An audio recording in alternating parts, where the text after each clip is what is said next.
So hello guys, नमस्ते India. तो क्या हाल है भाई लोग आपके? उम्मीद करता हूँ आप यहाँ पर अच्छे से ही हैं और भाई लोग बढ़ते रहोगे। सो भाई लोग बांग्लादेश में इंडिया को लेकर जो भाई माइंडसेट बैठा हुआ है, आज बांग्लादेश उसका नतीजा भुगत रहा है। एक तो इंडिया ने भाई आलू और प्याज पर बैन लगा दिया। सेकंड, अडानी ने भाई अपने इलेक्ट्रिसिटी का बिल मार दिया $900 मिलियन। ये हुई ना बात, जिसका भरपाई बांग्लादेश नहीं कर पाया। उसका टेक्सटाइल का इंडस्ट्री भी भाई ठप। ओह माय गॉड, अब खबर ये आ रही है कि फूड और मिल्क की भी शॉर्टेज हो रही है बांग्लादेश में। खाने के लिए तड़प रहे हैं। अब आए ना लाइन पे।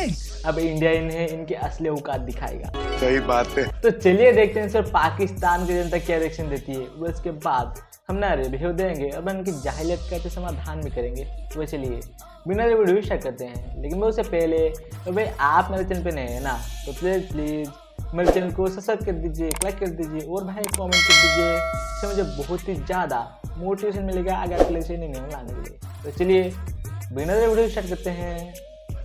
जय हिंद। बॉर्डर पे इंडिया ने ट्रेड बांग्लादेश के साथ सस्पेंड कर दिया, बांग्लादेश का दाना पानी बंद कर दिया। अब क्या कहेंगे?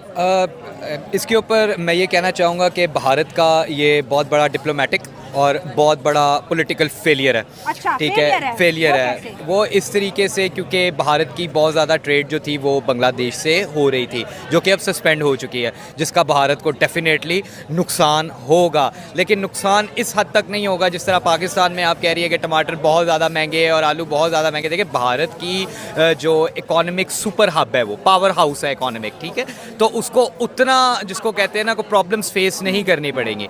सो मेरे नज़दीक जो है ये भारत का एक बहुत बड़ा फेलियर है और पाकिस्तान को एक इसके अंदर ये एज है कि पाकिस्तान अपने डिप्लोमेटिक टाइज बांग्लादेश के साथ बेहतर कर सकता है। अब दो बड़े भीख मांगे मिलकर भाई दुनिया के कोने कोने से भीख मांगेंगे। गजब बेइज्जती है।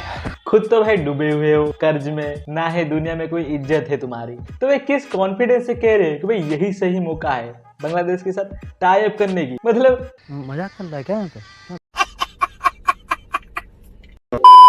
इंडिया का फेलियर है, लेकिन अगर इंडिया का पॉइंट देखिए, उन्होंने कहा कि आपकी कंट्री में अनरेस्ट है, हम आपके साथ ट्रेड नहीं कर सकते, दैट्स व्हाई हम जो है ना ट्रेड सस्पेंड कर रहे हैं। और पूरी दुनिया का यही हमने देखा है एक रवैया। जब भी किसी मुल्क के अंदर अनरेस्ट होता है तो उसकी जो पार्टनर कंपनी होती है या पार्टनर मुल्क होता है वो हर चीज़ बंद कर देता है, क्योंकि यहाँ पर बात हो रही है 7,000 करोड़ मालियत की। तो कोई इसको जिहादी ग्रुप के हवाले तो नहीं करेगा ना इतने बड़े अच्छा, बड़ी मज़े की बात की है। ज़रा इनसे पूछे कि ये अनरेस्ट पैदा किसने की है? हाँ। ये अपनी ही एक क्लाइंट स्टेट बनाना चाह रहे थे बांग्लादेश को कि जो हम कहेंगे वही ये करेंगे और जो हमारा अपॉइंटेड प्राइम मिनिस्टर है जो वो कहेगी तो वही होगा। आपसे तो ये भी नहीं एग्री करेंगे। मेरी बात सुने। आप जो कह रहे हैं ना 15 साल से जो हसीना वाजिद है वो इंडियन नवाज है, इंडिया की पॉलिसी अप्लाई हो रही है। जहाँ तक आप कह रहे हैं ना कि इंडिया चाहता कि हमारी एक पपेट स्टेट होती जो हमारे इशारों पे चलती। पाकिस्तान ने ये भी कहा था कि बांग्लादेश पे हिंदुस्तान कब्जा कर लेगा, मगर इंडिया ने उन्हें तो स्पेस दी। हाँ। उन्हें कहा तुम अलहदा कंट्री हो, हम तुम्हारी जान छुड़वा रहे हैं, ठीक है। कब्जा नहीं किया, इन्वेड नहीं किया। अब भी उनका था कि उनकी अपनी ही मर्जी की हुकूमत थी। इसमें क्या है कि जमात इस्लामी का जो लिंक है वो हमारी ISI से है, ठीक है। तो इसमें इंडिया के क्लेम ये आ रहे हैं कि इसमें ISI और पाकिस्तान इन्वॉल्व था, ठीक है। और वैसे अगर इंटरनेशनल सतह पे देखा जाए तो अमेरिका ने पाकिस्तान से अड्डे मांगे थे और इमरान खान ने इनकार किया तो वो हट गए। मतलब और इसके पीछे भी अमेरिका ने US, हाँ बांग्लादेश से भी अड्डे मांगे। और एक और भी बात कही जा रही है कि म्यांमार और बांग्लादेश के दरमियान एक क्रिश्चियन कंट्री छोटा सा वो किया जाएगा ताकि चाइना को कंटेन किया जाए और वहाँ पे बहरी बेड़े हों और ये चीज़ें। मैं इनकी बात से डिसएग्री इसलिए करता हूँ क्योंकि इस चीज़ का कोई एक्चुअल एविडेंस नहीं है। ISI को किसी मुल्क के अंदर मुदाखलत करने का कोई शौक नहीं है। अच्छा। पाकिस्तान की इंटेलिजेंस एजेंसीज और जो दिफाई इदारे हैं वो उनको किसी के साथ कंसर्न नहीं है। उनको अपने मुल्क के साथ कंसर्न है, अपने नेशनल इंटरेस्ट के साथ कंसर्न है। अभी बदत है भाई, अभी बदत है। हाँ, मुदाखलत करते हैं भारतीय, जो ये इंडियंस जो है बलूचिस्तान में कर रहे हैं, जो ये KPK में कर रहे हैं, जो ये ईरान में कर तो रहे वो भी हम पे लगाते ना। खालिस्तान कौन बनाना चाहता है? पाकिस्तान अब उनकी लोडू एजेंट्स पूरे दूध के धुले हुए हैं। नेशनल इंटरेस्ट, इसका मतलब ही पता है तुम्हारे पाकिस्तान को। हर दूसरे तीसरे इंडिया पर हुए अटैक में भाई ISI की लिंक मिलती है। बात तो सही है। आज तक ISI ने उखड़ा ही क्या है? ये पाकिस्तान एजेंसी कम और इंडिया को तबाह करने की तबाह करने की सोच नहीं की, क्योंकि कर तो पाएंगे नहीं ना। सही बात है। सोचने वाली एजेंसी है। बांग्लादेश के मुसलमानों ने टारगेट किया, कह रहे इंडिया ने वो बदला लिया है, इनका हुक्का पानी बंद इंडिया किया के लिए नुकसानदेह इस तरह है कि जो हसीना वाजिद थी वो इंडियन नवाज थी ना, मतलब और उसका झुकाव इंडिया हाँ की तरफ बड़ा था। बड़ा बड़ा हाँ। अब क्या होने जा रहा है कि जमात इस्लामी पावर में आ रही है, ठीक है, और दूसरी जिसको शेख हसीना ने बैन किया हुआ था, उसको बैन किया हुआ था। जमात इस्लामी के रजाकारों ने 1971 में तकरीबन कोई लाखों जो है ना स्टूडेंट को मारा।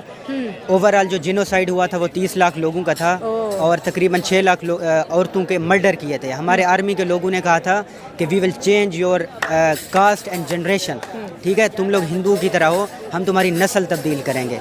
ये सीन हुआ था। और ये तो जो एक जमात बड़े इस्लामी है ऑब्वियसली ये इनका इंक्लाइन जो है पाकिस्तान की तरफ होता है, राइट विंग है, इस्लामिक है। ये भी बात हो रही है कि पहले मशरकी पाकिस्तान बांग्लादेश बना, अब बांग्लादेश दोबारा मशरकी पाकिस्तान बनेगा। ये स्टेटमेंट कितनी आपको परफेक्ट नजर आती है या इसमें एक बहुत बड़ा जोक छुपा है? मेरे ख्याल से अब जो है बांग्लादेश के अंदर कोई इस्लामिक आइडियालॉजी जो है ना उसके रूट काज पे होगी, फंडामेंटलिज्म और ज़्यादा आएगा। राइट विंग की जो फोर्सेज हैं वो ज़्यादा पावर में आ रही हैं। वैसे भी ओवरऑल दुनिया में देखा जाए तो राइट विंग राइज पे है।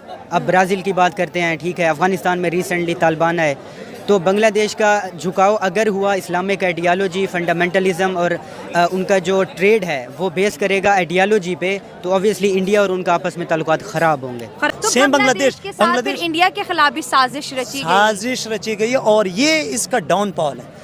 वहाँ पर बांग्लादेश ऐसे का वहाँ downfall पर है, डाउनफॉल है, वहाँ पर ऐसे मिथ जारी किए गए हैं लोगों के जहनों पर। देखिए हम मुसलमान ना रिलीजन को बहुत फॉलो करते हैं। हमें रिलीजन, अब हिंदू जो है ना वो बांग्लादेश में हिंदू ज़्यादा है ना, हमने वहाँ पर एक स्टेटमेंट बना दी कि हिंदू हमारे फ़ायदे में नहीं है, ये वो, तो फिर तो क्रिश्चियन भी हमारे फ़ायदे में नहीं है, वो भी तो हमसे मज़हब में अलग है, वो क्यों फ़ायदे में? आप एक तरफ कहते हो जो गैर मुस्लिम है वो फ़ायदे में नहीं है, लेकिन एक तरफ कहते तो मतलब दुगलापन हो रहा है ना।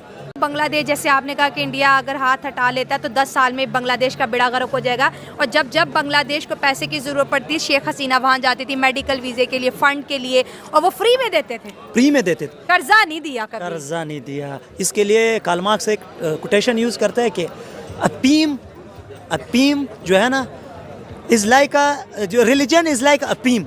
अफीम एक नशा होता है, एक ड्रग्स होता है। नारकोटिक्स। हाँ, कहते हैं कि अगर आप उसको यूज़ करते हो ना तो आप आहिस्ता आहिस्ता मतलब आप डिस्कनेक्ट होते हो चीज़ों से, आपको किसी चीज़ का खुद पता ही नहीं होता किसी चीज़ का। तो मतलब रिलीजन, मैं गलत नहीं हूँ, मैं रिलीजन के खिलाफ बात नहीं करूँगा, लेकिन रिलीजन में कुछ चीज़ें हैं। रिलीजन हमेशा कहते हैं कि you will allow to provide equality, not inferiority और सुपीरियरिटी। अब भी वो जहाँ पे टारगेट किलिंग हो रही है, आईएसआई बंदे उठा के ले जाती है, क्या नेशनल मीडिया के ऊपर गवादर का जो जलसा हो रहा है वो दिखाया गया? नहीं दिखाया जाएगा। बन्नू में जो 200 बंदे मारे गए वो दिखाए? नहीं दिखाए गए। मंजूर पश्तीन का इतना बड़ा पॉलिटिकल लीडर है, कोई भी जलसा नेशनल मीडिया पे शो किया हो? नहीं, सेंसर्ड है हर चीज़।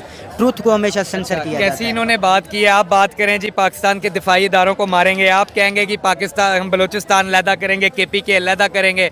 आप कर सकते हैं KPK को अलहदा? बिल्कुल भी नहीं कर सकते। आप एंटी स्टेट बात करेंगे, आप पाकिस्तान को नुकसान पहुंचाने की बात करेंगे। डेफिनेटली हमारे दिफाई इदारे इतने मजबूत हैं। हम की बात करें, डिवीजन की बात ना करें। कहना क्या चाहते हो? अगर भाई वो डिबेट की बात करेंगे तो भाई उन्हें मार दोगे? और ये सही है? तो भाई तुम जो आवाज उठाते हो कि भाई कश्मीर में गलत हो रहा है, इंडिया कश्मीरियों को मार रहा है, अगर भाई एक पल के लिए इसे सच मान लिया जाए तो इंडिया तो कुछ गलत नहीं कर रहा। बात तो सही है, क्योंकि वो तो इंडिया को तोड़ने की बात कर रहे थे, इंडियन आर्मी पर अटैक कर रहे थे, तो तुम्हारी जीएन में जलन क्यों होती थी? Good question. तुम अगर कुछ करोगे तो भाई रिएक्शन भी सेम आएगा। ऐसा नहीं कि भाई तुम जो करो ठीक है और बाकी जब करे जुल्म है तुम्हारी माँ का।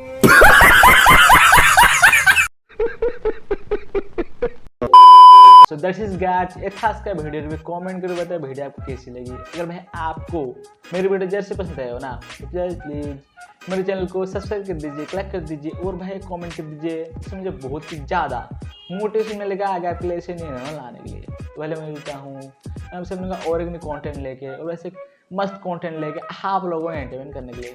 तो पहले मैं मिलता हूँ। वंदे मातरम जहना में लिखिएगा, वंदे मातरम।